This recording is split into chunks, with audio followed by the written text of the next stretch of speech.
Are you a movie buff? Do you love dissecting and analyzing your favorite films? Look no further than the Projection Booth podcast. Join host Mike White and a bevy of guest experts as they explore the history, themes, and legacy of cult classics, obscure gems, and mainstream hits. Join us every week for a unique and engaging look at your favorite movies. So sit back, grab some popcorn, and tune in to the Projection Booth podcast, available on all major podcast platforms.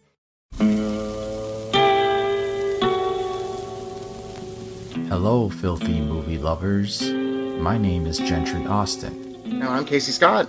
And we're the hosts of the Sin Syndicate, film podcast for something weirdos, anti-criterion bros, and Joseph Sarno aficionados. Join us semi-weekly as we peer into the adults-only theaters and sticky-floored cinemas of the golden age of sexploitation, when the morals were loose, the laws were murky, and the intercourse was all simulated. Find us now on the Someone's Favorite Productions podcast network.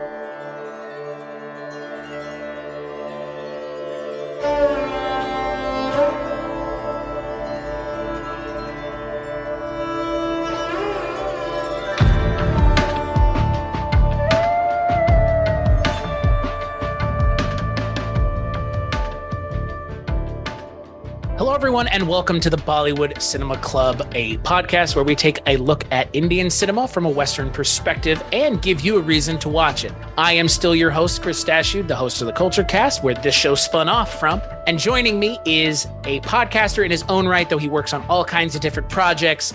But the one we're going to be talking about right now is a little bit of a show called Midnight Viewing, where we talk about Rod Serling's The Night Gallery, which was a spin-off from our Dreams for Sale show in a lot of ways. Your friend and mine, Father Malone. Oh, hello. Thank you for having me on this new venture, this new voyage into the seas of cinema. Into the seas of cinema that, let's just get this out of the way right at the top before we talk about Tumbbad. Your kind of experience and exposure with Indian cinema as a whole. Very little. Woefully deficient. Have you been on any of the Culture Cast episodes in Indian Cinema Month? I don't recall. No, I was scheduled to be on one, but then my schedule conflicted and I was not able to. And I think that happened again the next year.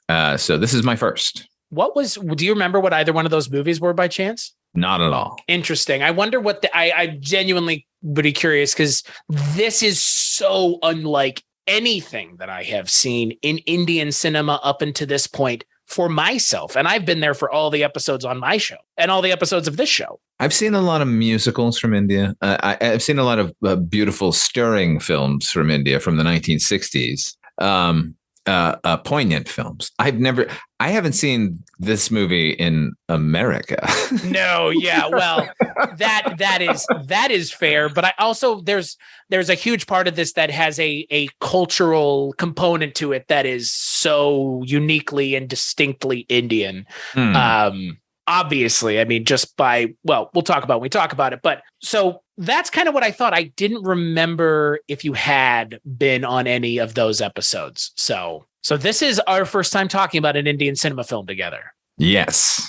And what a movie. That I guess I won't say I picked it because I picked it, but I mean, I just Googled, Indian horror films on Prime Video. Yes, because that was my stipulation. If you're listening out there, I'm going to come on, but I'll only talk about horror movies. Which is fair, because not again, when people think about foreign cinema, I don't think they think about the genres in foreign cinema. They think about heady, important foreign cinema, as if in countries like India or Poland or Germany or anywhere they make film, they weren't also just making films for entertainment purposes. Everything doesn't have to be Ingrid Bergman's The Seventh Seal. It can be something like Doom, which is a Indian cinema film that's a kind of their approximation of Fast and the Furious, or this movie, which is a Indian folk horror movie. And yeah, like right. This one's gonna stick with me. I'm glad I watched this movie.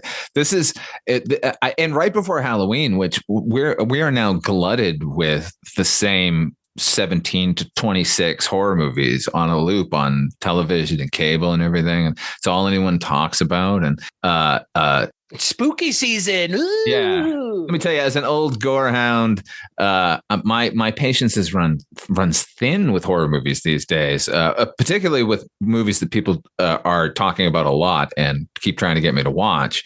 I keep hearing about the next big thing, and it's never really paying off. So this one, holy good Lord, I loved it. It reinvigorates me horror wise. So the film that Father Malone is talking about is 2018's Tumbbad. So it's directed by Rahi, Anil, Barve, based on a screenplay by Mitesh Shah, Adesh Prasad, Rahi, Anil, Barve, and Anand Gandhi. And it stars, make sure I get this right, stars Sohum Shah as Vinak Rao. He starts out as a boy and becomes a man. And throughout the film, we find out that his family are the keepers of Tumbbad, a castle that has a deep, dark secret that he is tasked with both exploiting or not exploiting and protecting, at least on the face of it. And the trials and tribulations of him and his family over the span of, 30 years? Yeah. And yeah, it is a horror movie, so there are a lot there. It's like I said, there's a secret at the core of what Tumbbad is, and we'll talk about it. So we will be talking spoilers. Before we talk about spoilers, you had never seen this movie. I had never seen this movie. What are your initial thoughts on Tumbbad? Like everything you described as like the genre that this movie falls into, it's the best of all of those. It's a movie that it sets up its own world, and it's very realistic while being fantastical. I mean, it's foreign enough for, I'm sure, you and me I have no Indian basis, like, as far as their cinema goes. But within the sort of world of Indian cinema, I imagine this fantasy world created like is distinct from anything else going on in Indian cinema. And I think it's just gorgeously realized. The movie is beautifully shot. The production is fantastic. I'm just going to gush about this movie for however long we're talking here, Chris, because without spoiling it, it's really scary when it wants to be scary. It's really funny when it wants to be funny. All the performances are really good. The production looks great. The effects are fucking phenomenal. It's not often you can tell a story with time jumps. We talk a lot about time jumps lately. But, yeah, boy, haven't we. But this one is economical with it, and it has purpose. And each one feels like a chapter of a whole different story in a way. Like if you switched these, told me these were different character names and had different actors play in each of the different stories, I would believe that this was a weird anthology, and I would, you could piece together that it's of the same cloth, but it would function in that way. But the fact that it's the story of this boy growing up to be a man, and then his child, and the sort of situation that their family has found themselves in, that's deftly handled. Like, I don't know, this guy, this filmmaker, Jesus, good God, give him a huge budget and more than 6 years to make a movie, for Christ's sake. You know what the budget of this movie was? Like what, $10? 600,000 American dollars. What are we doing? 600,000. Like I couldn't make a movie this good with $600 million. Yeah, I'd be hard pressed. I keep using the word deft, but really a sure-footed. Like, is this person's first movie? Like, I'll be mad at them if it is.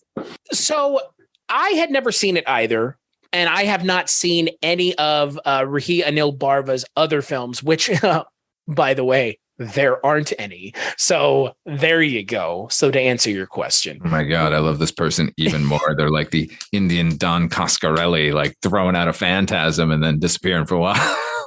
So where is this guy's Beastmaster? Right, well, that's kind of I'm in the same boat regarding this movie. I didn't know what to expect at all. I knew what the setup was. It's there's a castle with a secret. And I think obviously there's a lot more going on right from the jump. We're introduced to this idea of the goddess of prosperity and unlimited wealth, and her womb is in the earth. And that's a huge portion of this movie is setting the stage. Even if you're not a Western audience watcher, it's important to set that stage. Again, you could just say, well, most of the folks who are going to be watching this are in India. No, this is, they set the stage really deftly, even if you have zero frame of reference for the Indian subcontinent. And then not only do they set everything up deftly, they knock everything down in a way that is so impressive for a first-time filmmaker, B, someone who is hewing close to the conventions and tropes of another culture's genre tropes, because it leans on genre tropes from Western horror films, but does it in a way where it feels like I've never seen them before. Right. It's like it doesn't even feel like it's just this sort of recontextualizing based on like it's from a foreign land. It feels fresh. It doesn't. At no point in this movie did I think that's a shot from this movie or this is a beat from that movie, or which with American horror movies, you can see the beats and you know what they are from the more famous predecessors, But what you're saying is absolutely true. Like I could not really relate this to another thing, particularly once we get into the second act. I mean, the first one is kind of fairy tale and could be, it could have been a Hansel and Gretel type story, like as far as the setting and the costumes and the supernatural elements involved. But and that's very familiar. But Jesus Christ, once we start really exploring the manor, it gets very unusual very quickly. Yeah, so let's talk. I would say let's just kind of talk about the act. So the first act, like you mentioned, it's Vinayak and his sibling Stachiw, who are kind of in Tumbbad because their mother is there, and she's the mistress, or she's not the mistress. Their mother and the mistress are there, and the mistress dies, and the mom's like, "We need to get out of here." And in trying to leave, worse things happen because you find out. So their mom is a mistress to the local landowner, and their grandmother is locked in a room, and we don't know why. And it's far away. Right. Like it's not on the manor grounds, right? They have to travel to the grandmother's house. Yeah. And okay. And she's locked in a room because they don't want her to get out because she will try to eat you. Right. She is, by the way, triple locked. There's a lock on the gate that surrounds the house.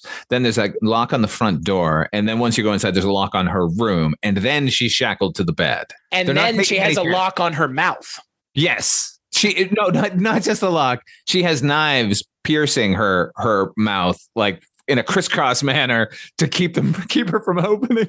It's when I saw the creature design for the grandmother, I thought immediately, and where's Heather when you need her? I thought of those Dracula, those vampire movies we watched earlier. The subspecies movies. The second one where they had that mother character who was locked underground. Yeah, she was great. Yeah. Yeah. And this is like that, but a more well done version, obviously. A higher quality, higher production value. 1000%. It reminded me also of Grandma, the Twilight Zone episode, the Stephen King, Harlan Ellison episode. The first act only. Yeah. Yeah. Just being left alone with the relative who might eat you. Right.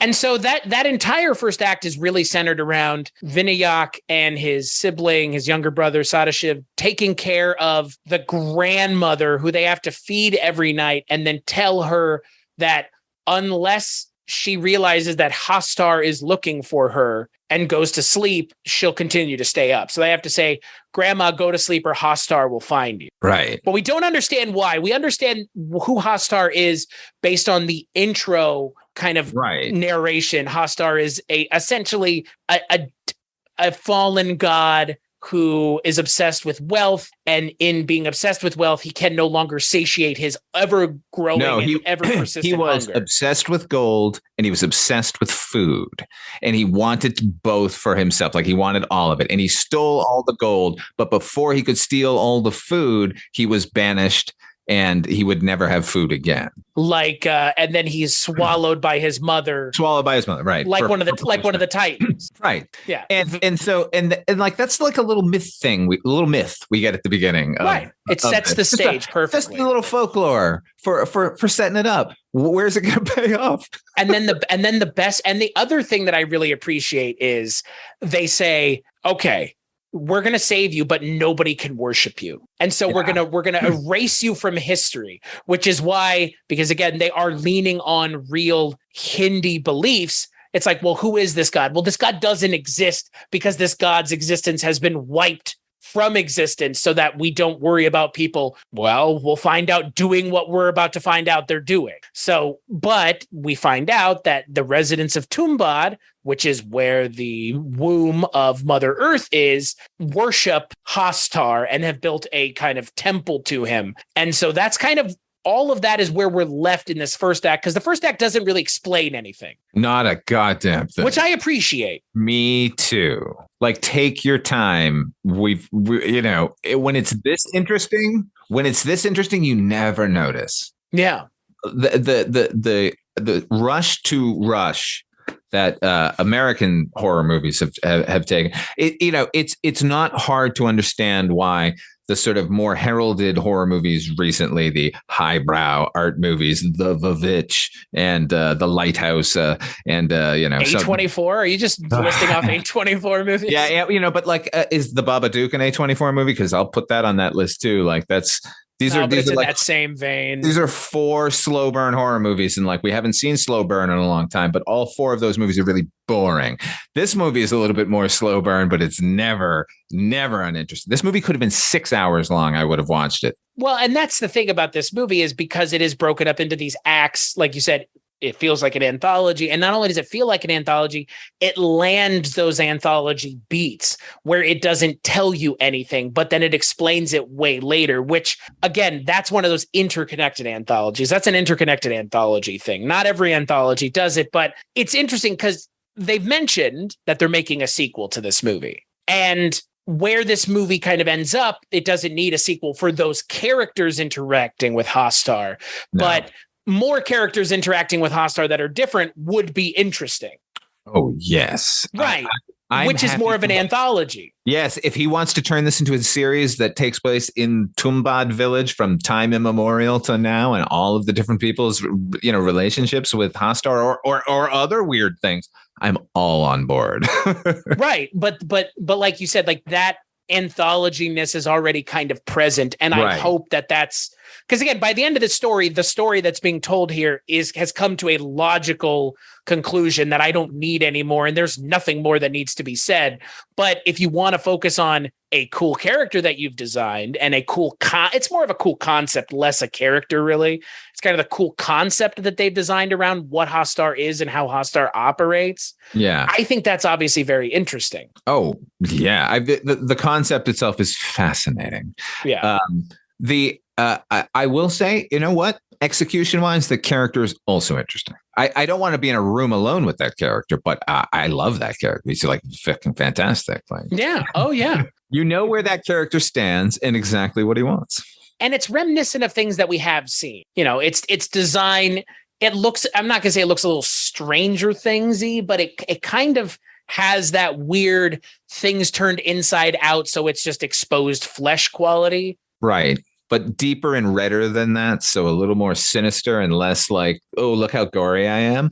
Like, less pop culture-y, less 80s vibesy. And he seems to fluctuate in color too. Like, and maybe that's just a trick of the light and shadow. But he's a scary fucking character, man. I think we were drifting into spoilers now because we've revealed that Hastar is an actual character in the movie. I'm going to jump back now because we're still in at the end of Act 1. When we get to Act 2, basically the sort of anthology-ness of it, like for a little while, I did not realize that our lead, the little boy, was now our lead character. So it was kind of joyous to find that out, because I believed that this might just be another tale. And once it was revealed that this is the link to that character. Also, now I am going to jump back to the first act because his little brother's death is fucking horrifying. Yes. In amidst to all of the other things going on in this movie, that's really bad.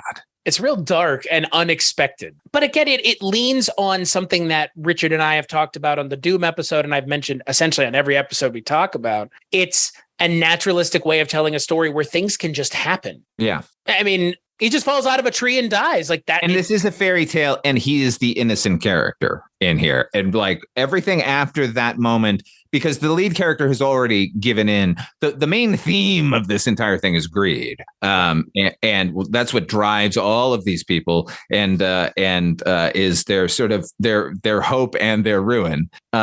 So I don't know. Well, but that is why we have the character of Stachiw dying, and that's where the innocence goes away. Yeah, and when he goes away, Vinayak goes and has to take care of the grandmother and learns about the gold and learns about why his grandmother is the way that he is or she is, and then you get the scene with him and the grandmother pursuing him through the house, and it is just a masterclass in actually building up and ratcheting up the tension almost to the literal final moment. Yeah. I assumed he was going to be eaten. This movie puts its pedigree right out there, and that it's not going to it's not going to go easy on you in any way, So I figured every character on screen was up for grabs. So there's a genuine menace going on when Grandma gets loose, and once the shackle went on him. Oh yeah. I thought, oh, this is going to be the mom will arrive one moment too late. Yeah, no, and that was my expectation as well, because like you said, that the way the movie opens and the tone of that first act and the brother falling out of the tree, and again, we don't know the status of the brother until the mother comes back after this scene. Right.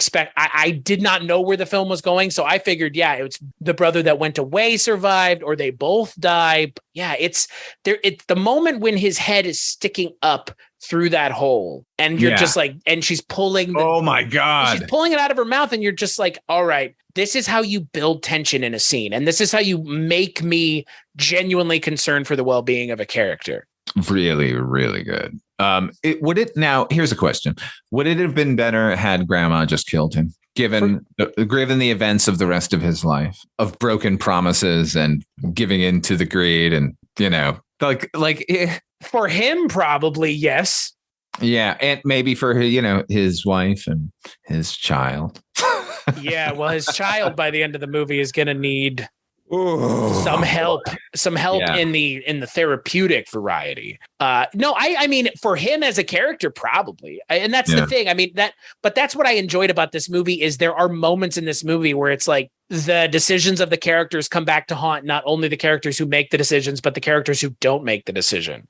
Because it kind of comes back to haunt the grandmother, because I guess if she had eaten him, she would have gotten away. Right. And instead, we find out at the beginning of the second act. I don't even know how to describe what that scene looked like, because I've never seen a scene like it before.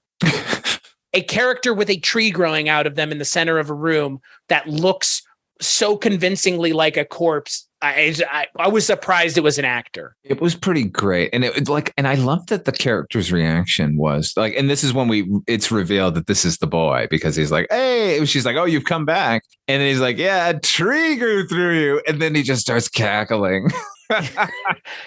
So I guess they left her. Yeah. They left her in there and nobody fed her. But you can't die. She can't die. And she couldn't move clearly, so much so that within a 15-year period, she had a sapling growing through her innards. And now she just aches for the sweet caress of death. It's when a movie shows you something that you've never seen before. Yeah. Like I was thinking about the other day randomly, Crank 2. Remember when Jason Statham and Amy Smart have sex on top of an electrified fence? How can I forget? I don't know how you could, because nobody else has ever done it. No. And I think about it, it's like, why haven't people done more crazy things with cinema? Because that's what the medium affords you, is the opportunity to do insane things you could not do in real life. So and here you go. You have a tree growing through an old mummified woman on the ground. Weird. Just like a strange Evil Dead adjacent kind of, I'm talking Evil Dead Fede Alvarez, like Evil Dead kind of. It is adjacent. very close to it. Yeah. It's in the same neighborhood as Evil Dead. It's better than Evil Dead, but it's in the same neighborhood. Yeah. Because they're both kind of tackling the same thing in a way. Like that movie became more, the Evil Dead remake is more of a metaphor for addiction. Right.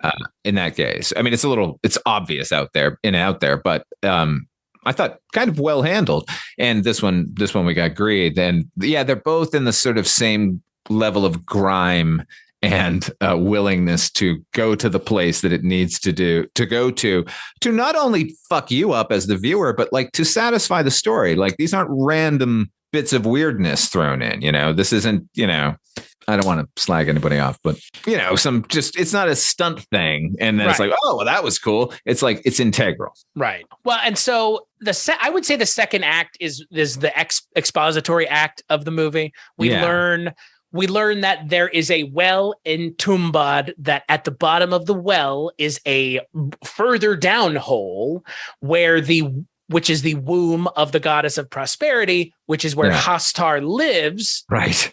In that hole. And if you touch Hastar, you become like Hastar.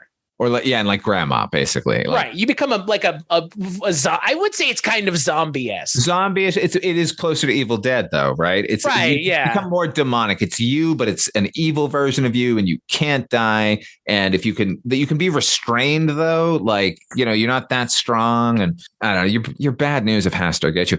I should point out, though, as expository as this is, it's visually expository. That's one of the things I really admired here, because this wasn't just the lead character rattling these things off, and it wasn't even that we were watching him do it. We watched all his preparations for it, and then another character who like needed some money in order to secure a license, tried to steal his riches. Like he saw him come out of the hole with gold coins, and then he went down. So our first experience going down into the hole is with an outside character, right? Yeah. Yeah. And so we don't even have the reassurance of our lead when we go down. Now we're with this totally alien character in an alien environment, and it's so weird and it's so off-putting and bizarre. And when we don't even see Hastar in this scene, but we feel him, and he's sort of a blur through the frame, but fuck, it was frightening. And then even the scrambling up the wall in the distance, like, Jesus, that was good. It wasn't like we're hiding an effect back here. It was, that's all you get to see of this nightmare. And I think, to your point, the storytelling convention that they use, where you don't understand what he's going to do. You just know that he's going to do something that the grandmother said, don't do this. Don't do this. Don't even go to the village again. And here he is, and something bad's going to happen. Yeah. And you don't understand what he's been doing until way later in the second act. But you see him going and coming with the money, understanding that he's getting the money from somewhere, but it's a less than positive way of getting it, seemingly, is what we're being led to believe. We don't really understand the ramifications until Raghav goes down into the womb, and he goes down into the womb, but Vinayak kind of tricks him. Yeah. The opium dealer. Oh, the opium dealer. Yeah. He tricks him into going down there. Sure. But I mean, to what end? Because it doesn't he doesn't get anything out of that other than no more debt. Well, and that's the thing. That's the thing we should kind of mention. The lead, played by Sohum Shah, Vinayak, the main character, he's a terrible person. He is. Like through and through. He ignores his grandmother. He ignores his mother. He's motivated solely by the greed from the Hastar coins that he's getting from Hastar. Like, he's not a great person. No. But why do I like him so much? Because he's an interesting character. He's an interesting character. He's a flawed character. And they make no apologies for his flaws. And I kind of root for him in most of the scenes, honestly. And, it might be because it started when he was a child. Usually that backfires when filmmakers do that, when they give us a brief snippet of their childhood to make us give a shit more. It usually doesn't work. This for some reason, at least with me, worked, made me like that guy, even though he's doing all the wrong things. But at the same time, what a wrong thing to do. It's just, well, it's not, for me, it's not even like a wrong thing. Like, what a dangerous thing to do. It's really dangerous. Like, I didn't understand how, like, I guess nobody did while they were watching the movie for the first time. But like, so he has to climb down into the womb, which is a giant cavern, but it's actually flesh. Like, it's all pulsating, and that there's creature, more creature behind that wall, right? There's a tiny opening in the top of this womb that he has lowered a rope down, and he has to go down into the floor, where then he has to immediately draw a circle. Is he using flour or salt or something? He's using flour because it can't eat flour. Right. Right. Because that's the thing that it was denied. Right. So unless it's given to it in the form of like bread, which is, he makes these little men out of bread, which is ingenious. The visuals alone of those are really interesting. Yeah. These big doughy fat men that he has to throw. So he has to throw. OK, so he draws the circle, gets into the circle, and then it's when he takes the food out. Right. When he has the food on him, Hastar is then motivated. When it's revealed, yeah. So he has a tin with the dough man in it. He opens the tin. Once that comes out, that's the dinner bell. And Hastar comes crawling out of the ceiling from where we don't know. From the wall, I guess. Yeah, he might have emerged. We don't know. But suddenly we have Hastar, but he can't get through the circle. So he's inches away from our lead. And he's very mean. Well, and that's the thing. I mean, I like the idea of the little dough man that they're making, because it comes in thematically later, because he gives one of them to his friend, and his friend opens it. He's like, don't open it till you go down there. And he's like, aha. And he opens it, and it gets him, and then he comes back down, and whatever. Again, terrible character, but I like all these weird little rules and little kind of ideas and conventions that they're using. They've set out the ideas, and then they said, all right, how do we get around them? How do we deal with what we've set up in an interesting and engaging way? And the little flower circle is one, the thing with the rope, and then the idea of creating the dough men are obviously one of the biggest kind of pieces of the puzzle here that also yields a twist later in the movie, which I also appreciate. So Hastar, who was denied dough, was denied wheat, once thrown this dough man, can't help himself. He has to eat it. And once he's doing that, he's so distracted that the gold that he did get away with, which is still on his loincloth, you can rip it open, coins fall out, and he grabs hands full of coins. And then the terror actually begins, because he now has to climb that rope and get out and up through a chest and close the lid before Hastar gets him. Because once he starts climbing, the circle is invalid. Right.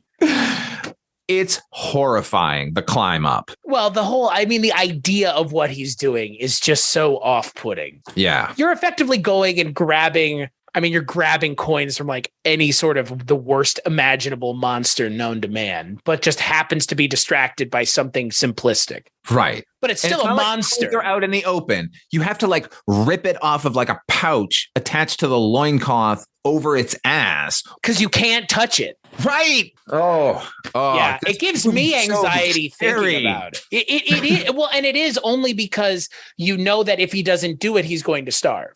Right. I mean, he could get a job, but he could. But isn't this more fun? This is more fun. You know what? Would I do this? Would you do this? The question becomes financially, how viable is this? Because we get the sense that they have a good life. Yeah. He's married. He's got a mistress. He's got a kid. He's set up his life in an interesting way that he can get away with doing this while still living like a seemingly forward-facing normal life.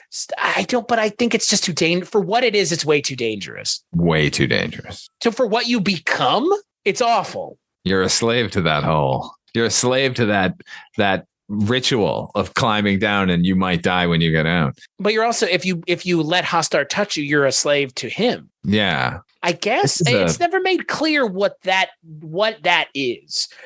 Yeah, I mean, which I appreciate though. Like, I don't need to know what that is. It's I know that I don't want to be that. That's for sure. Right. I like that. What I really like about the movie is it is very oblique about what's going on, but it's very visually instructive. So if you think about it, you can kind of figure it out. It's not that hard, and they allow you to do it. And then in a very non-expository way, the rules will get mentioned. Like our lead, once he starts telling our son, by the way, this is the third act when we start getting answers. Right. Yeah. Essentially the last 30 minutes of the movie. Right. And it isn't overly explained. Like, it's not like we don't get the whys to it. We just get the how it happens kind of a thing. It's like, I draw a circle because he can't get across the circle. Like, we've seen it already happen. We don't need to know that. But it's not like he says, we use salt because back in the day of such and such, if the Hastar would blah, blah, blah, blah, blah, blah, blah. It's like, we don't need any of it. We've been given exactly the amount that we need and no more. Any more would have been, I don't know, would have tipped the scales in the bad favor. And I think that by essentially naturalistically explaining it and not hanging lanterns on it, which is what that effectively is, it feels more fairy tale. It's for as dark and as scary and as graphic in some of it, as weird and horrible it is to look at sometimes, it really is a very dark fairy tale. Yeah, 100%. Like the moral center of the movie is very fairy tale, very Grimm Brothers, right? Yeah. Don't do it. You did it. Now you pay. Like, exactly. Fuck around and find out. Yeah, exactly. And that's every fairy tale, right? Just pretty much. I mean, at least a lot Grimm's of the fuck around and find outs. Yeah, I mean, really, like that's what and in a lot of ways, Hans Christian Andersen as well. Way worse, I think. Yeah. I mean, they're all sort of they're all morality plays, so that alone makes this in their pantheon. But then the way that it is shot and the sort of dreamy quality of it all, like it. What's funny is it's a period piece. So it starts in 1915 and then 1930 and then 1935. No, it's even further up. I think the last year is 47. So working back at 32 and then 17 or something like that. It's a period piece which whenever we're sort of in the city scenes feel very realistic. It doesn't feel like a fairy tale at all. It feels like a movie set in 1947 in India, right. And we even have there are British characters in this movie for those scenes where it feels less like it's a thing. It's more just like this is a weird thing happening in the real world. Less like the world is weird. It's like this is this one kind of weird thing, but the world is normal. Yeah, exactly. And that balancing act is even more impressive because ordinarily, if you're going to have like a fantastical movie and a sort of hyper realistic movie, like I can think of a few that can do it. Like Brazil did it very well, but even their sort of realism was a hyper realism. It wasn't like we're in New York and then suddenly we're in Fantasyland. It was like we're in the future and now we're in Fantasyland. This is what's presenting a realistic version of the city and the inhabitants therein. And also there's an old mansion that if you crawl into it, there's an old god in there. And if you grab his coins, you can get out of there. And that works. Like there's no division there. I'm with you. I like these stories about the real world, but something weird just happens to exist. And like that is just what it is. Weird things exist in the world. Not everything can be and needs to be explained. Yeah. And I like when a movie says, and that's the story that we're telling, is that something weird is taking place and we don't know what it is. Right. Or like, hey, here's the thing. There was a Mother Earth and she had a kid and this is what happened. And now that's what's happening. And you go, okay, but why? You don't have any reason to ask why, because you have to crawl down that rope right now and deal with the monster. Like, who gives the why is unimportant. Everything else is so skillfully handled. Like, why do I care beyond that? Like, you shouldn't. And this movie doesn't give you the chance to, because it does cover all the bases, which let's get into Act 3. Holy shit. He's getting old now. getting hard to climb down that rope. I felt it, once I saw he had the son, I was just like, fuck. Like, I could abide this guy doing what he was doing when it was him, even with a wife, even with a mistress, even with whatever he had going on in the actual world. That was still just him. Now he's got a little boy. So he shouldn't be doing it anyway. But then he's getting too old to do it. And then he makes the worst decision possible, which is he starts training his child. Well, it's the family business at that point. Don't you understand? It's the family business at this point. My God. And that's like the opening of the third act basically opens when the flash forward. It's like, hey, guess what? Now we're in 1947 and it's a little kid like practicing on a rope. I'm like, oh, you dickhead. But that's my point. Like when I was saying, like, he's a terrible character. Like, yeah.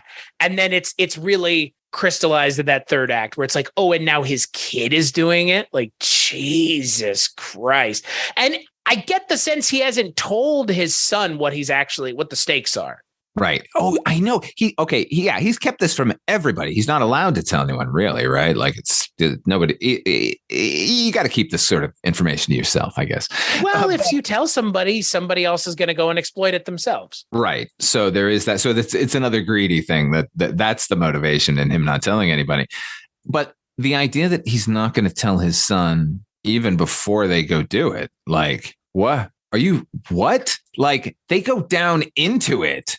And he hasn't told him what's about to happen. He's told him what needs to happen. We need to make a dough, man. We need to put it in this tin. We need to take it down. We put marbles in it. By the way, that was a great idea. That was a great addition. Put marbles in the dough and it takes them longer to eat. Yeah. So you can grab more coins. Like you were saying, they don't hang lanterns on things here. They find better reasons or better ways to circumvent problems. They create innovations in this movie. No more so than the son, because look, as terrible as our lead is for doing this to his child, that kid seems born to do it. Right. The kid seems he's terrible too. Way ahead of the dad. Yeah. Well, and he is the reason that the third act is kind of set into the motion that it's set into, because he goes, "Hey, Dad, instead of just ripping the coins off or ripping the loincloth and the coins coming out, why don't you just steal the loincloth?" Yeah, take all the coins, which is like an eternal amount of coins in that thing, right? Forever coins. Yeah, I assume it's like Santa Claus's bag. You put your hand in and coins come out. You put your hand in and coins come out. I've seen Halloween Town. Bag. Debbie Reynolds had a similar magic bag. Like Mary Poppins. Yeah. Which again, like leaning on tropes that we've seen before, but doing it in an interesting way. So that kid's got a good idea, right? Like, let's grab that loincloth. How do we do it? Oh, I know. And this, when the kid said it, I was like, fuck yeah. Me too. I was like, honestly, I was more like, how had he not thought of this? Right. And that was the second thought. Wait, why hasn't he done this yet? Or, but then I thought, like, well, he does it his way. This is the way it's worked. Like, he's greedy, but he's not that greedy. Oh, but what he did was make a child that was greedier than him. Well, and that is the thing that I think is kind of the interesting subtext of the movie is the story of the sins of the father being revisited on the children, or the sins of the grandmother being revisited on the mother, and then on the son, and then on his son. I appreciate the generational misgivings that they show, and how generational problems continue to get worse until somebody says enough is enough. Yeah. And I appreciate that. As a millennial, I fucking appreciate that message for sure. And I appreciate that there are movies out there, horror movies, that are tackling it in an interesting way without letting that get in the way of telling an equally interesting and innovative story. Yeah. It's an incredibly moral film, ultimately. And the other thing that I really liked about that is you can have a character that's morally ambiguous and we still follow them, even though they've been told this is the wrong thing. Like, we're still going to follow them no matter what they do. I always mention Travis Bickle in this case, doesn't need to be redeemed. Sometimes characters don't need to be redeemed. Like, he doesn't Tony need to be redeemed. Soprano. This guy, this is my point. This guy's character doesn't need to be redeemed. I don't think he gets a redemption, but he gives it up for the kid. Yeah, right? I agree. Yeah. Well, through him doing what he does, his son is redeemed. Yeah. Right. And that's theoretically. Yeah, I mean, who knows here in Tumbbad? Right. I mean, the draw of Hastar is strong. Well, and that is kind of the interesting little twist at the end of the movie that kind of lights the fire under their asses, under the ass of Vinayak and his son, or Pandurang is his son. Yeah. The fire that's lit is this castle. They are they take care of it, but the seven lords, who are essentially the joint owners of it, are turning it over to the Indian government. And the Indian government is probably just going to, as we have seen in movies like this before, raise the ground and build apartments effectively, or build a parking lot. They're going to build a village on top, which is obviously a problem twofold. A, no more coins to be had. And B, I guess who the hell knows in regards to Hastar and what that would mean for that character getting out, or what if they bulldoze that out and suddenly there's a giant hole in the earth and Hastar goes like, hey, what's going on, everybody? Oh, look at that bakery. Excuse me, folks. Or look at all those people. Yeah. Like, out of the way, I'm on my way to the bakery and everyone he touches just becomes a zombie, like. Right, exactly. It could be bad news. And more frustrating than any of that is that when he receives the news that the government is now going to demolish the place, they say, oh, you should have just talked to us. We would have just given it to you. But it's already signed. What can you do now? Sorry.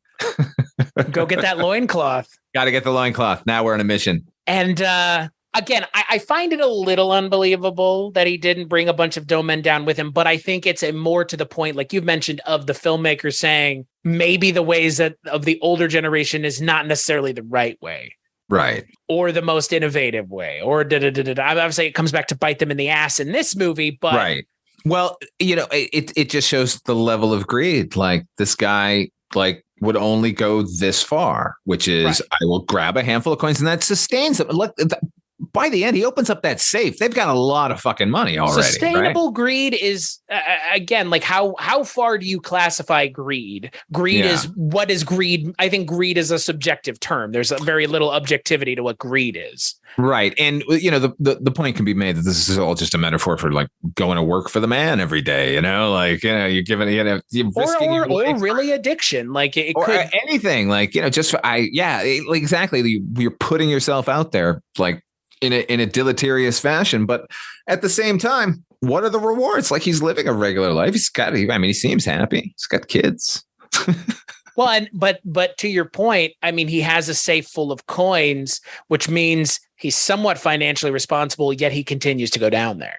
Right. Which is weird. Greed. But that's the greed. But that's the greed aspect. That's the addiction. He's as much addicted to going down there as he is to the money, clearly. Right. And so just making the choice to include the child is his escalation of greed, because the child is like it does. I guess it doesn't make sense that he wouldn't have said, well, if I bring down even more dough, then he'll be there twice as long eating, and then I'll have even more time to get out or whatever. But it was a sustainable greed, right? And he only becomes desperate when he can no longer function. Like he can't climb down that rope anymore, and the hole is going to get closed. So he didn't think he needed to do more than he was doing before. And clearly, like you said, it might have been an addiction as well. Like, he seems to sometimes he has a good time taunting Hastar from behind the safety of that circle. So like clearly there's a thrill to him going down and doing it. But when the kid said, let's bring down 2, I was like, yeah, right on, man. And then when the father and they're in the circle and he takes out 2, he's got 1 in each hand, and suddenly Hastar shows up, and then Hastar number 2 shows up. I was like, oh no. And then they show the kid with the bag full of them. I'm like, this has gotten out of hand real fast. Out of hand. There's a fucking army of Hastars because they brought down so many. Oh, it's beautiful. It's the way that scene is shot. It's shot from several different angles. You see it from above, and then you see a very wide shot of them essentially standing around, and it's backlit. And it's just like, oh, this is your first movie? Well, yeah, like fuck you. It's so refreshing to see a filmmaker with such a distinct vision for something and a unique vision and a unique idea for something. And this is rather high concept, you know? Yeah, did you read, about the making of this film? Because he wrote it in like 2008. Yeah. And it could not get any funding until 2012. And then he made the movie for 6 years. I love this human being. Give this person all of the budget and anything they want to do, because they've got some good ideas, man. I know that as soon as the movie that came out, they said we're doing a sequel. And now it's been, 4 years? 4 years, yep. So we got to wait 2 more? Nobody gave this guy a fucking huge budget? Like, where's the movie? I don't know. There has not been anything mentioned since December of 2018 when they said Tumbbad will be featured, Hastar will be featured. Double duh all the way. Yeah, that's like saying it'll be shot in a medium and projected to you in some way. Like, and you will watch it. Yeah, like, oh my God. But man, that's what's funny is a couple things. That they save that moment for the last 10 minutes of the movie.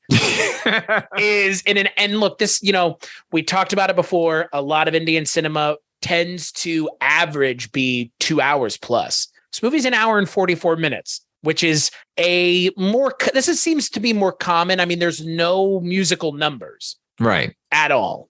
The music is done by Jesper Kyd, which if you're a fan of the Hitman games, he's done a lot of video game music.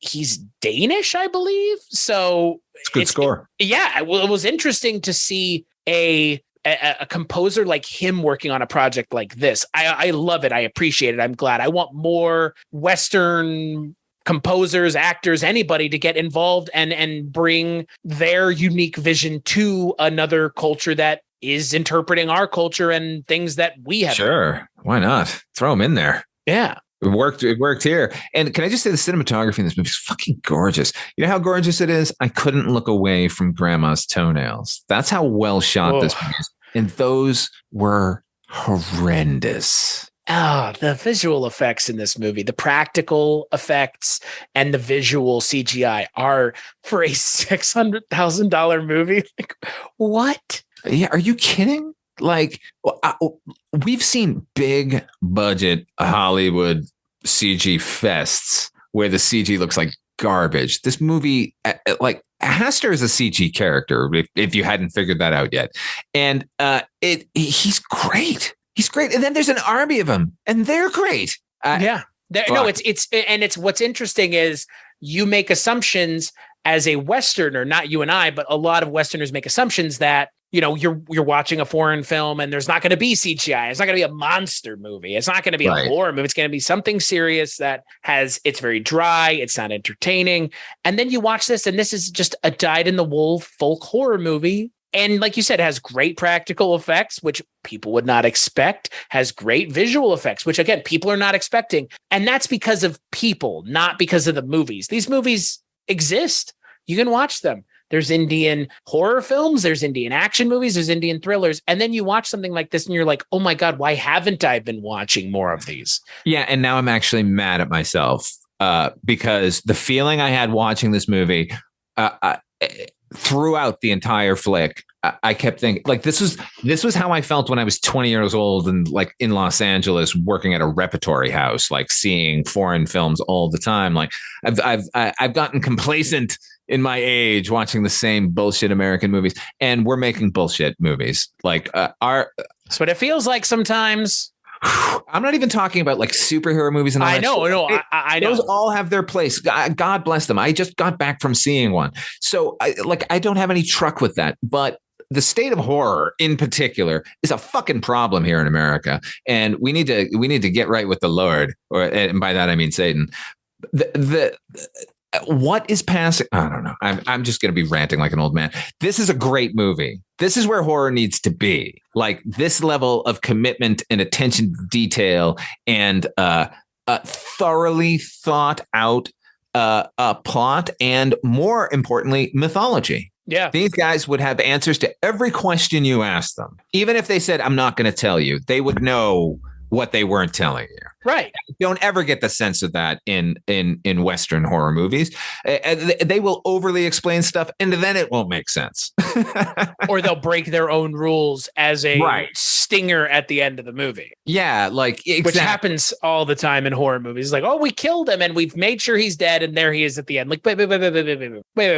Like in this movie, they don't make any preconceived notions about Hastar. We don't know dick about how to kill him, how to get rid of him. We know that if he jumps through a circle of flour, he explodes. Yeah, but beautifully.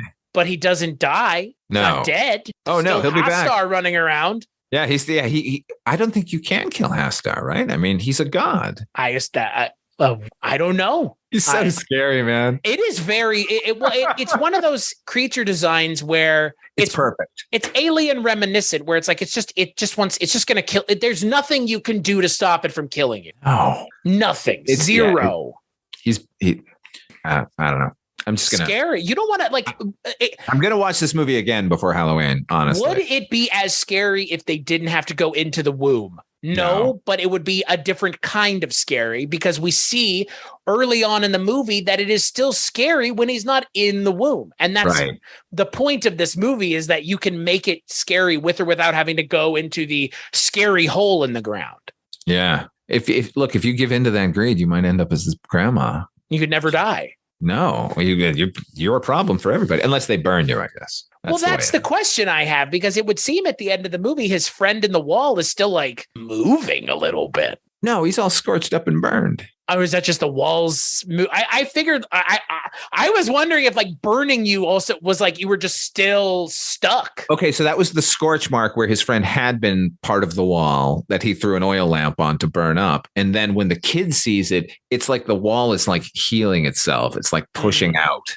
I was like, oh, so maybe not even lighting you on fire kills you, which is equally as awful. That would be the worst thing in the world. But that's how Grandma dies. She's begging for him to burn her to death. Right.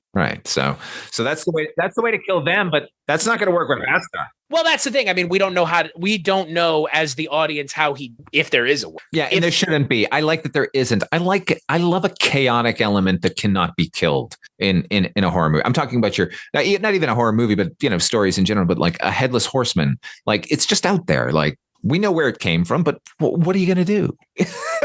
Well, and that is what my issue with a lot of Western slashers is. Like, I do want a movie about the backstory of the character, but ultimately it does not matter. And they said it in Scream, not having a motive is scarier than having one. Way scarier. And it is. It really is. Is Norman Bates scary? Yes. But is Stu Macher in Scream scary? Yes. Are they scary for different reasons? Yes, but they're both still scary. Right. But motives it comes down to, I guess, a question of like, if I guess motives allow you to avoid it that's the reasoning, right? Right. Yes. It allows you to let those characters off the hook in a way. Yeah, or sympathize and empathize with. Right. And you know what? This movie, I totally sympathize with our lead, the entire thing, even with his horrible choices. Like, it's a tragedy is what we're watching, I guess. Yeah, for sure. But it's never like, I'm never like, oh, you fucking idiot, don't do that. Like, I never don't like him for his choices, even though, once, I don't know, man, like, it seems so inevitable. That's the beauty of this movie. Like, all of the actions seem like they not only have to happen for the function of the plot, but they are going to happen just as an inevitability of the story. Well, and I've talked about that before, where it's like, this is the only way this movie could have ended. Right. And that, like, the way, even though, there is kind of a third act twist of what does bringing multiple dough men down to the womb mean, there was only one way this movie was ever going to end, with him becoming the human personification of greed, I guess. Yeah. In order to save the son. Yeah. That's like, that had to happen in this movie. And it did. And you could have other endings, but they wouldn't, then we wouldn't be talking about this movie right now in such glowing terms. Before we talk about the climax, there was a scene that I found to be a little interesting where Pandurang, Vinayak's son, is trying to fuck his mistress. Oh yeah. Like with money, like I got cash now. Look at this gold coin. You're 10. Get out of here. It was such a interesting scene. Like I just, because again, like it further reinforces like the level that which the greed that his father has kind of infected him. Oh my God. Yeah. Like as soon as he gets the coin in his hand, like, what does this buy me? Anything. Right. Because it's a lot of money too for those coins. Yeah, well, you got to figure that each of those coins is like solid gold, right? Right. Like, yeah, I assume so. That's a lot of fucking money they were grabbing from Hastar every time they went down there. Imagine if they had gotten the loincloth. Holy shit. Well, so they do get the loincloth because the dad ties all the little dough men to himself and climbs out of the hole, bringing all the Hastars out with him. That's right. Yeah. Yikes. It's bad. It's real bad. That shot of him climbing with all of them on him is just, it's so awful. Oh my God. They all go up after him. You're right. It's just, yeah, he knew it was going to happen, right? Like, that's the only way he can get out. That's the only way his son can get out. Right. Oh, he certainly didn't know there were going to be 1 million Hastars down there once they brought down all of those, once the greed got the better of them. But yeah, I assume every failsafe he put in place was so that the kid could go and not him. Which is an interesting way to write the end of the story, because we don't see him come to the conclusion that he has to sacrifice himself for his son. We just see him doing it, which is interesting. We don't see kind of that internal struggle. He just makes the decision. Does it? Yeah. Which I kind of appreciate. Like, I appreciate that like lack of storytelling beat, because I don't need to know his reasoning. Like it's kind of the only reasonable outcome. Yeah. It's like, look, this guy isn't Fagin. He's not like, brutalizing his child and using him for, to sneak into people's houses and steal shit or anything. There's no way he should be letting this kid do it, but he is at least trying to do it in the most safe way possible. Okay, here's my quibble with the movie. They have all of that gold, right? They're living in a nice house. It's 1947. We have split the atom. Okay, he could have bought a winch. Well, now that we're getting into speculative territory, he could have covered himself in flour. See? But would that have worked? I don't have a clue. If you mix, the flour with water, maybe it wouldn't work. But if you were to just jump into a pile of flour and then walk down there, would that? But is the circle the thing?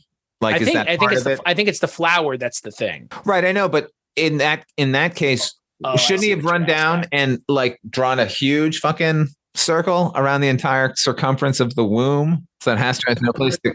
Oh yeah, that's fair. Or wouldn't the best thing to be draw a circle around him? What he should have done is got him to the center. I don't know why we're doing this. Anyway, so yes, he should have gotten him to the center of the womb with his circle, right? Thrown the dough out. And as soon as Hastar went into it, drawn a circle around Hastar. Right. And then he's trapped. Right. And then you just go, give me your fucking gold and I'll let you out. And then you never let him out. Right. That is stuff that we would think of because we watched a movie and we weren't living this nightmare. Well, and it's also something that I feel like is easy to do with fairy tale stories. Like you can figure out 8 million different ways to get around Cinderella and the matching slipper type thing. Right. Like there's 8 million, like, okay, so you cut your toe off. Like, really? Like, is anybody actually going to believe that it fits now that you're not missing your toe?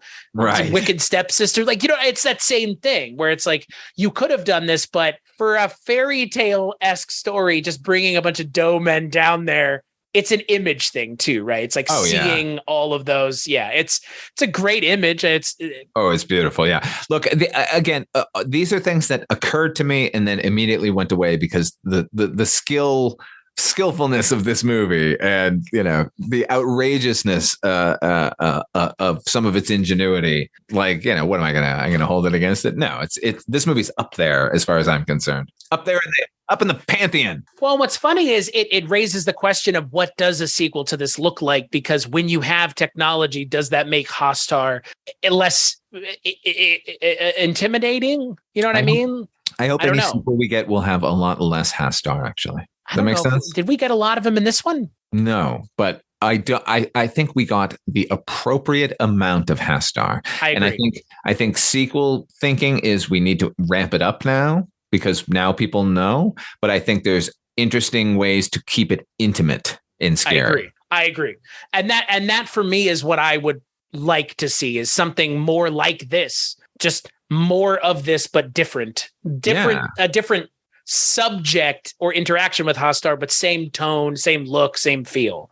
It has to ultimately be about greed again, right? I mean, because that's what this town is founded on. Like, that's interesting. I don't know. Rain, lots of rain. Lots of rain. I like that as well, where it's just like it's constantly raining. Yeah. And, they had to they shot on a lot of abandoned things, which is a hallmark of any low budget flick. Right? Like, how many post-apocalyptic movies is just in a factory that was, down the street and had been closed down. But all the abandoned places in here look fucking fantastic, and I can't fault it at all. Like, again, like across the $600,000 is way too little for I'm mad at this filmmaker.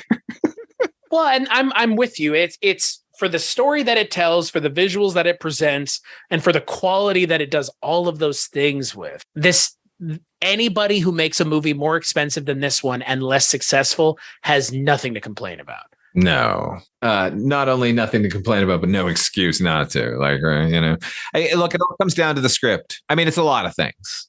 A movie is a bouillabaisse, ultimately, in order to come out really good. But, oh boy, you need a goddamn good script. And this guy had one. Yeah. And then I appreciate that the conclusion or the final scene of this movie is, it reminded me of The Fly. Yeah. Right? It's that same kind of like, kill me. Yeah. But he doesn't say it in this movie, and he doesn't say it in The Fly either, which I appreciate. It's like the ability to die has been taken away from you. So you're having to figure out a way to convince somebody else to do it who may or may not be or want to be complicit in having to kill you. Right. And the only person who will really do it for you is the person you love, right? Right. Or the only person you should expect to do it for you, I guess. Or family. It's got to be someone you love or family. Right. And I did not know what to expect once he got out of the womb and he sees his father. I did not know what to expect. So frightening. It's awful. Yeah. It's just gross. Like, just a gross character design. Yeah. Yeah. It's like, it's not fun. These aren't the fun undead. The fun dead. No. These are like, it looks like it is uncomfortable, miserable, and awful to be that way. You're in pain. Absolutely. That's rare that you see that there's torment behind these demons. They're always either sort of cackling and happy or like, just zombified undead stupefaction. But yeah, these people seem to be having trouble with their present immortality. Right, because they can talk. I mean, his grandmother talks to him without trying to kill him. Yeah. And like, they just want to eat, right? They'll eat anything. They'll eat anybody. Like, they'll eat you. Yeah. Oh, this movie. Raw. Oh my God. Like, where's worse? Like being up above ground with these people, like the children of Hastar, or being in the womb with Hastar himself? Well, the question is, I guess, Hastar eats you in the womb. Yeah. Oh, right. Yeah. So they're all that's part of the part and parcel with the Hastar religion. Yeah. You're going to start eating people. Could you maybe like take a tent down and, like some food and stuff and like hang out with Hastar for a while? Like, he'd be growling at you and like snarling the entire time and swiping at you. But, you can get to know Hastar. Would you want to? Would you want to? Kind of would. Like, I would be a little worried about, no, because you could sleep down there. He wouldn't going to get you as long as you don't roll out of that circle. So that's fair. Circle of salt's not good enough. Circle of flour, on the other hand, not that. Just right. I like that even then it's a twist of that expectation. Like, we've seen the salt circle a million times. 1 billion times. God, watch Supernatural and you'll see it in every episode. Yeah. And how effective could it honestly be? It's salt. Here, it's pretty effective, apparently. Flour, on the other hand, I like that idea. I got bags of that stuff in the house. And I like when when he comes home to his wife in the second act. He's like, "Why are you selling all the flour?" Yeah. And she's like, "I don't understand." Flour for sale? What's the problem there? There were, you know what? As kind of pitch dark as this movie is, because it's pretty pitch black in a lot of ways, it still had some minor moments of levity. Yeah, no, it works because we like these people, and like, as heavy as we're making the movie sound, like their personal interactions are light and fun, and like the genuine sort of emotion and regard between these characters. And there are moments of levity, particularly between the father and son. I thought, like, as hard ass as he is, they seem to have a good time together. And that kid is smart as a whip too. That what a good performance. Can we point out that all three children in this movie are fucking more? I mean, there are more, but the two playing young, what's his name, and his little brother. Yeah, like those kids are great, and then the kid playing his son is great. Like, oh, I'm with you. Again, we kind of always have an issue with precocious child actors, and that being it's a constant thing that we have to worry about, at least in Western cinema, is like, oh God, this kid's just going to be a problem, and it's going to distract from the role. But yeah, no, Mohammed Samad, just what a great role for him. Is that the son? Yeah. Yeah. Okay. Because that kid that's a real performance we get out of him. This isn't just one note, like I'm precocious or I'm thoughtful. This kid starts pretty innocent, and very, very quickly that greed sort of overtakes to the point where he's like, maybe he's ordering mom around and she slaps him in the fucking face, which is such a great thing. He's like, go do your chores. You don't need to know, woman. Like that's an arc. And by the end, like he's devastated. I don't know. Good performance. I just keep saying this movie's good. Well, it's because it is. Again, I didn't know what to expect going into it. And so surprised. I'm so happy. Well, and the title and the kind of synopsis, I think, do a very good job at kind of giving you an idea what this movie's going to be about, but not giving away all of the big, important, impactful story beats. You read the description to me, and I thought we were going to get another creaky old house, like haunted mansion movie with, now with an Indian flair. Boy, oh boy, we did not get that at all. No. And what's funny is this is the first proper Indian horror movie I have seen. Let's keep doing this. Like, the thing is, I'm worried that like this is an outlier. Like this was nobody had seen anything like this in India, and like. Like maybe let's take a look at what's been going on in India for the previous 4 years since this movie came out. Like in the wake of this movie, like I'd like to know what their imitators look like. There's got to be some, right? Who's the Indian Roger Corman? He's got to be over there making something. Well, and that's the funny part. I always mention kind of towards the end of these episodes, like where you can find the movie. You can find this on Prime Video for the low price of $0, free. Thank God, man. Go watch it now. And it looked beautiful like this. Yeah. Plenty of Indian cinema, both on Prime and on Netflix.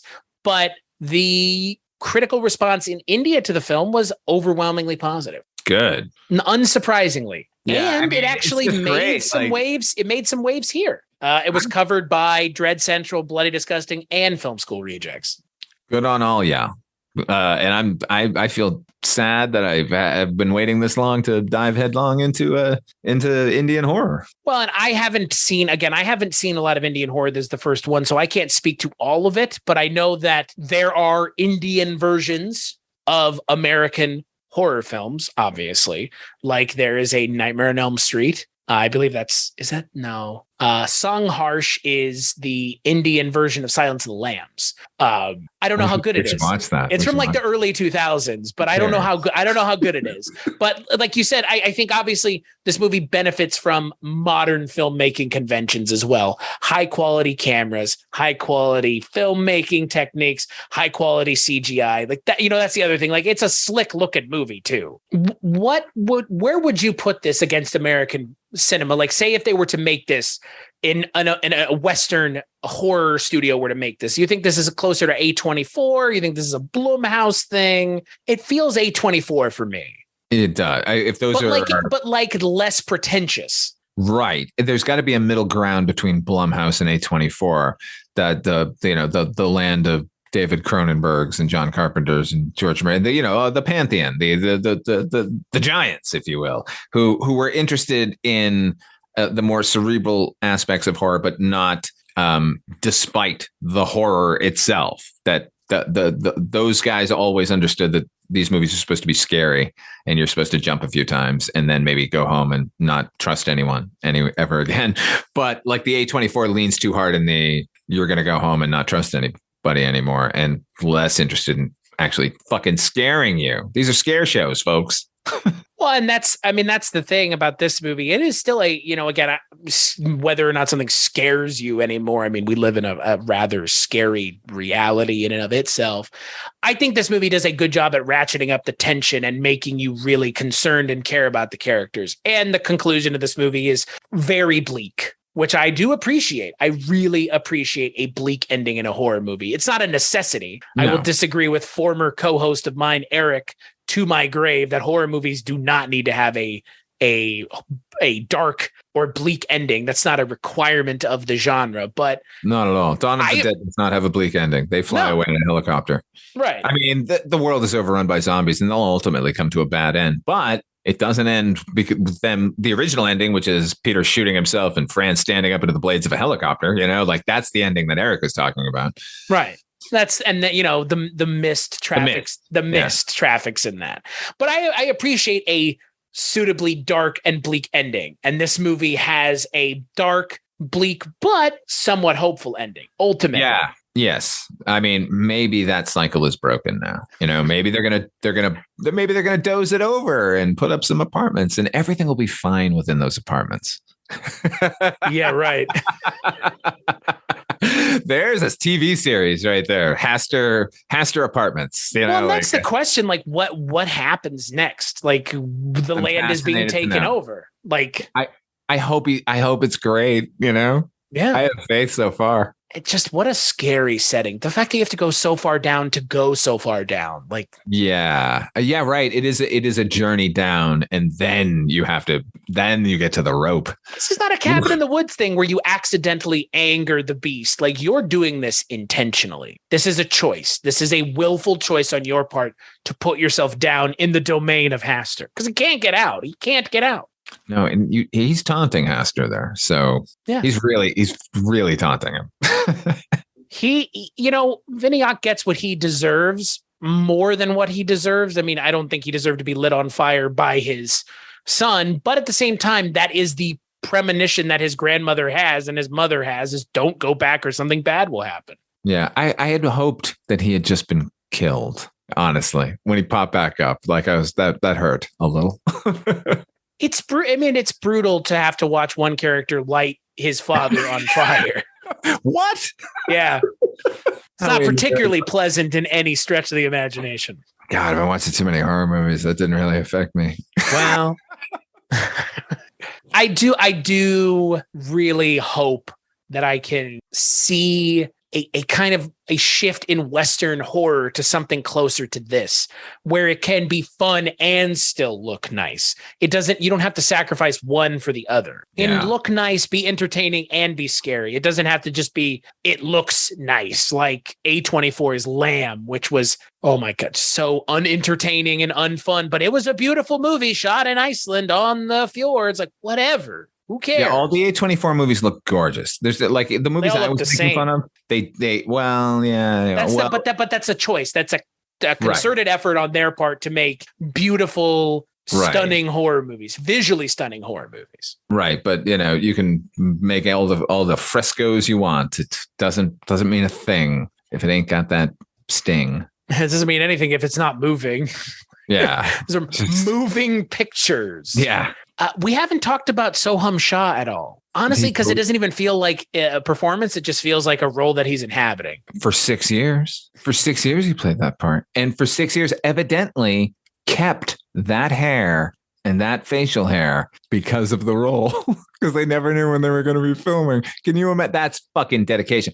And he's great. He's just, if it were a lesser actor, I guarantee you, the problems I had with the character would have been magnified, and I would have found myself saying, like, this is a terrible person. I don't know why I'm continuing to root for them, because he's so charming in his way, Oh yeah, and that's the thing. He's, like we've kind of mentioned, he's a deeply flawed character, but the role and the performer are so charismatic that you can't help but root for him, even when he's, again, ostensibly putting his son in front of a gun anytime they go down to the cave, or he's putting himself in harm's way at any point. Yeah, he allows you to see yourself in him rather than just standing apart and judging the actions of the character, which is great.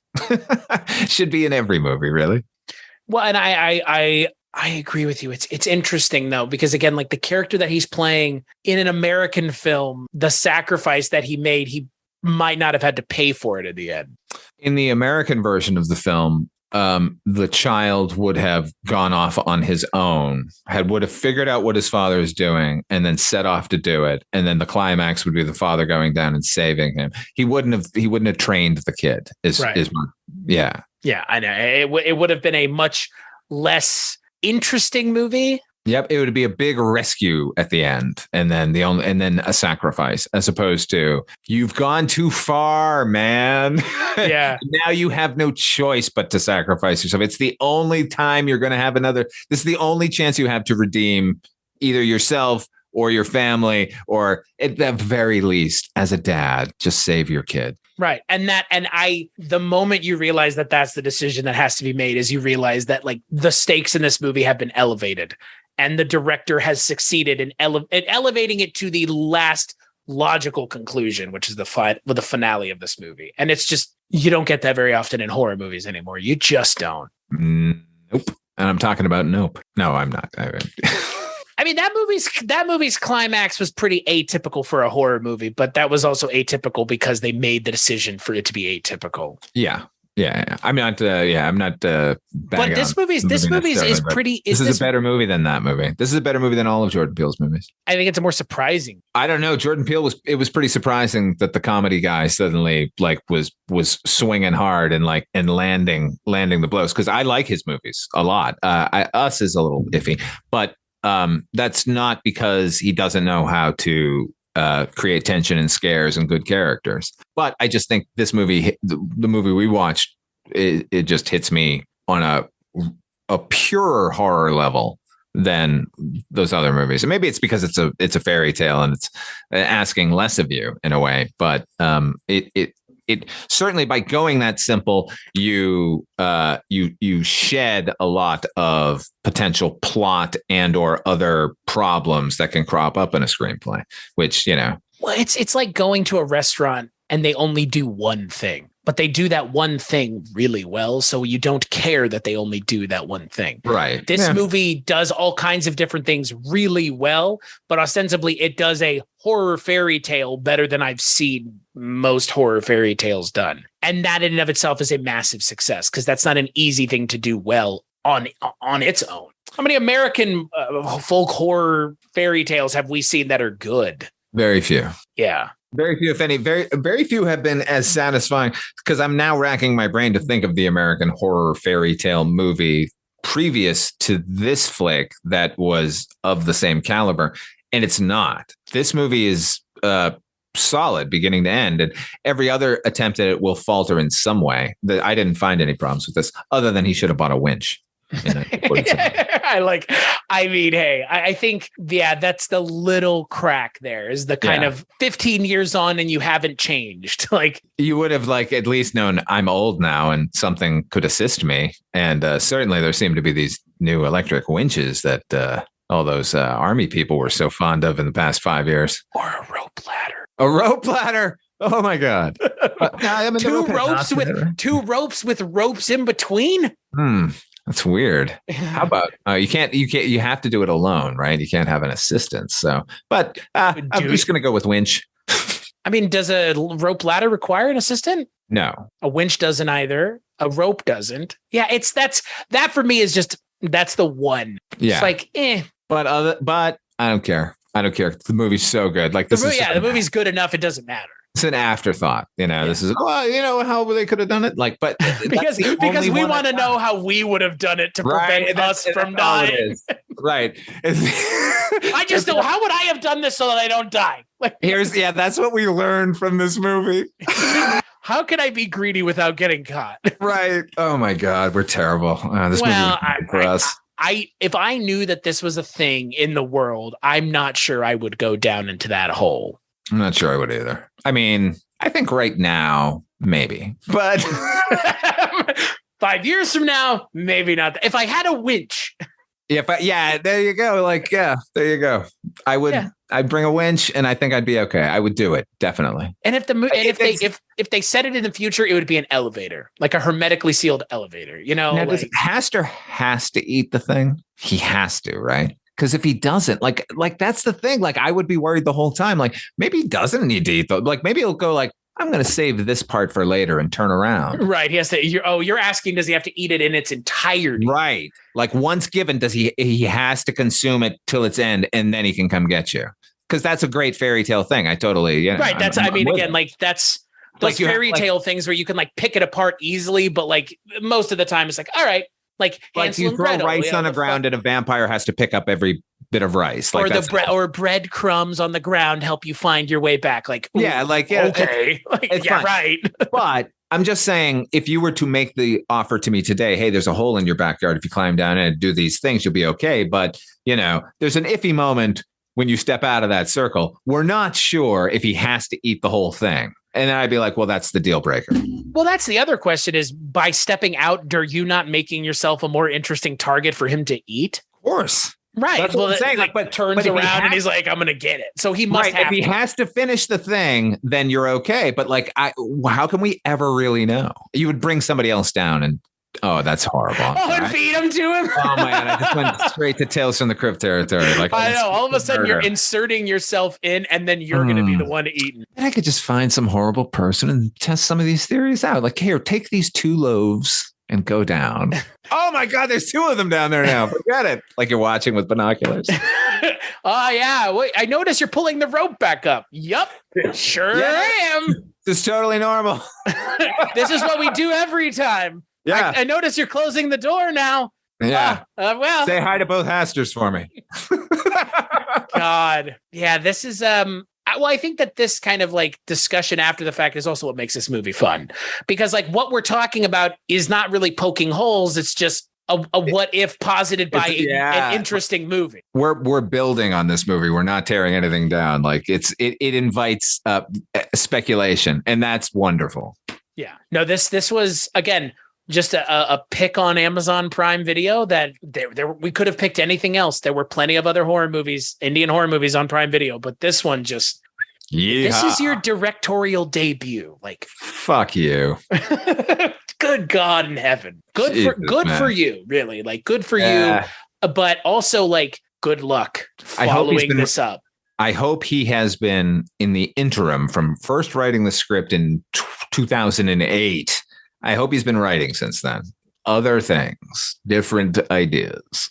I mean, maybe within the same universe, but like, oh man, like please be of quality continuing on, because I'm 100% in this director's favor. I'm with you. No, I'm 100% with you. And I would love to see more of what this director has. I would like to see more of Sohum Shah and stuff. Have not seen him in a lot of stuff, but this was kind of his big breakout role, was Tumbbad.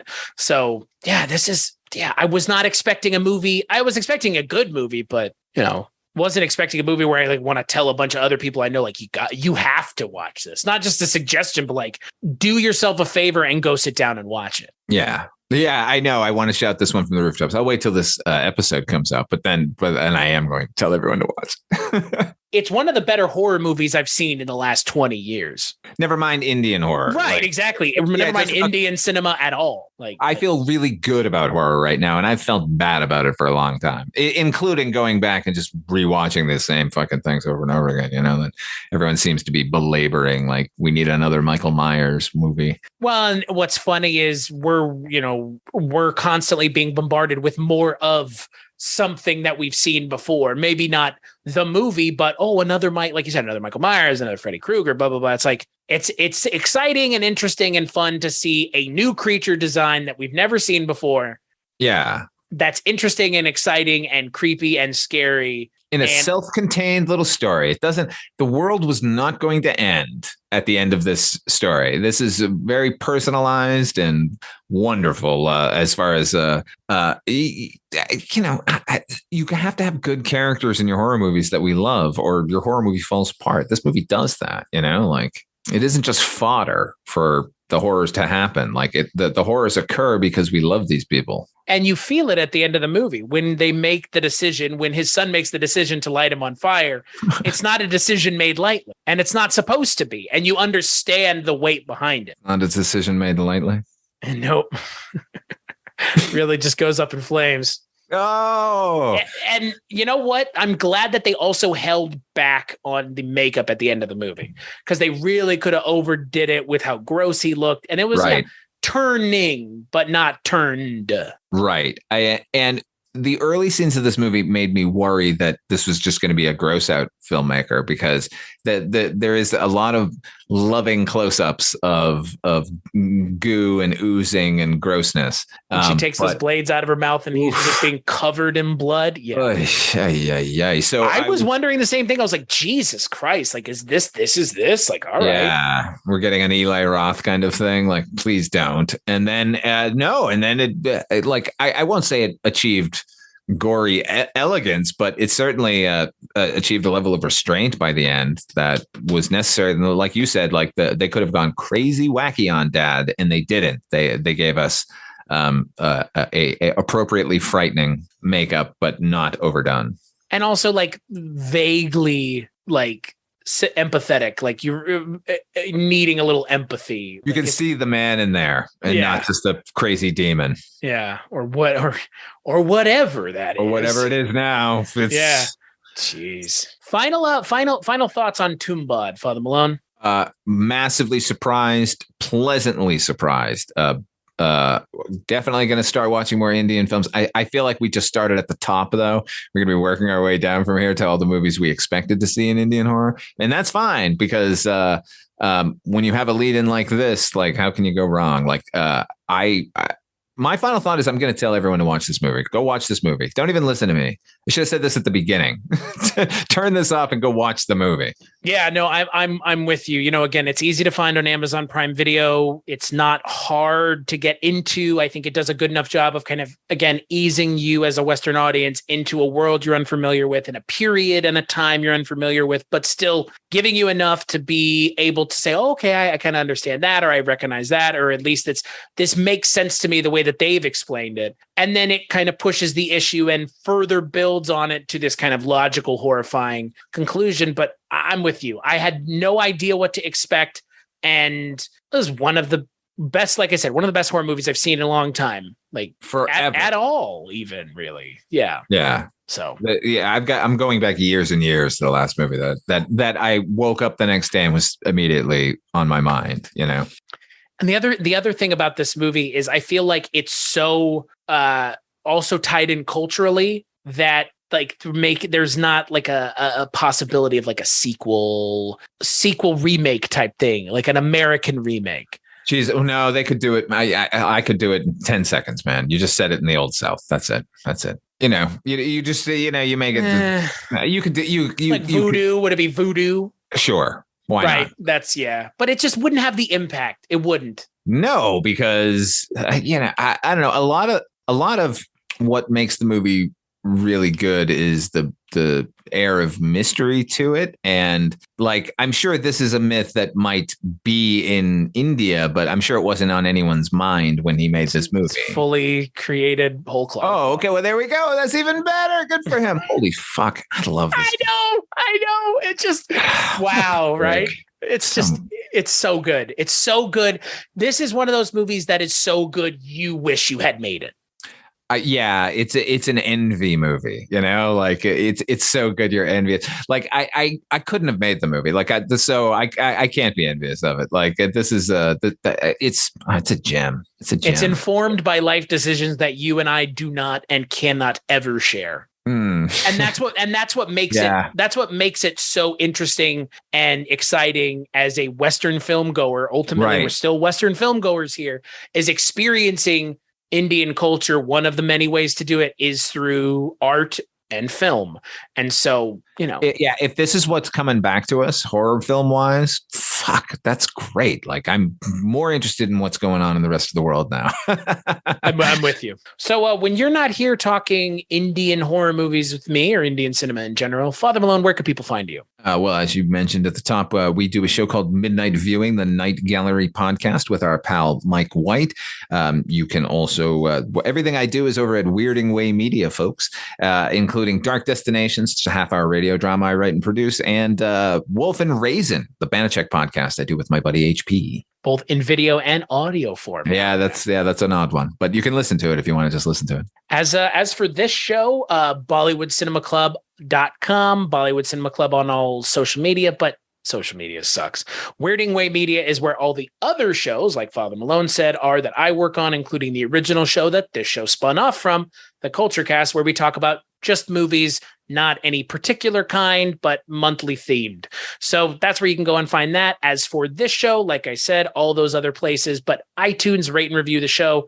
It's going to be the easiest and best way to get involved in a non-monetary way.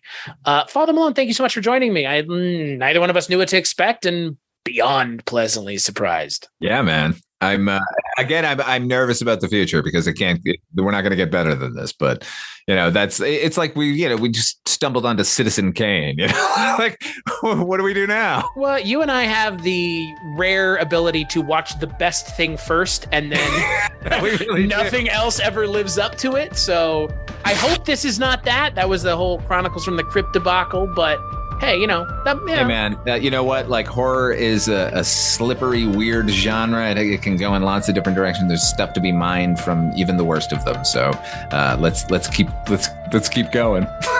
And we'll catch you on the next episode.